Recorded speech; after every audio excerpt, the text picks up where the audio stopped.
Sisi sio kisiwa.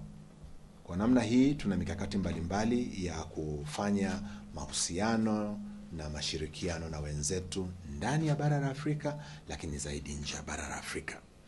Kupitia katika msimamo hii na mahusiano mazuri yaliyopo kati ya nchi yetu na nchi mbalimbali na taasisi yetu na maeneo mbalimbali, taasisi imeendeleza na kuanzisha ushirikiano na taasisi mbalimbali za kimataifa katika kufanya kambi za upasuaji ambazo vile vile zinasaidia kupeleka mafunzo kwa wataalamu wetu, lakini vile vile katika kufanya utafiti na kupitia katika barabara hii kupata baadhi ya vifaa vya kisasa kwa ajili ya tiba ambavyo labda ingelikuwa ni changamoto, ingetuchukua pesa nyingi au muda mrefu sana kuvipata. Wiki iliyopita tulitangaza kwamba tumepokea mashine fulani leo inaitwa stereotactic frame kwa ajili ya kufanyia vipimo mbalimbali ndani ya ubongo. Yote haya ni mazao ya mahusiano katika nyanja hiyo. Vile vile taasisi imefanikiwa kuingia mkataba na ushirikiano na chama cha madaktari cha nchini China CMA na hospitali ya Tiantang ya mjini Peking katika kuendeleza fani ya upasuaji wa ubongo na mishipa ya fahamu. Lakini tumeendeleza ushirikiano na hospitali ya Ramaiya ya Bengaluru kule India katika kuendeleza fani ya upasuaji na kurekebisha mishipa ya damu kichwani pasipo kufungua fuvu la kichwa.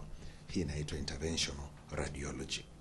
Tumeendelea na kuwa na ushirikiano na taasisi nyingi ndani na nje ya nchi ambazo zimeendelea kutujengea uwezo, lakini na sisi kujengea uwezo wenzetu kutokana na ujuzi ambao tutakuwa nao na ufahamu ambao tumeendelea nao.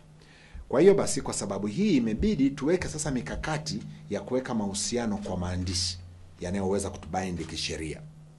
Kwa hiyo ya kwanza ni makubaliano kati ya MOI na Smart Tech Solutions kutoka Misri ambayo inatusaidia kupata mafunzo, na kila wanapokuwa na nafasi wanakuja kwetu, tunafanya makambi na kutumia ule ujuzi tulioupata na vifaa kwa ajili ya kusaidia wagonjwa katika nchi yetu. Huo tumeufanya mwaka 2022. Makubaliano kati ya MOI na chuo kikuu cha Cornell kule New York Marekani kwa ajili ya ushirikiano, na ushirikiano huu unakata nyanja zote: tiba, utafiti na elimu.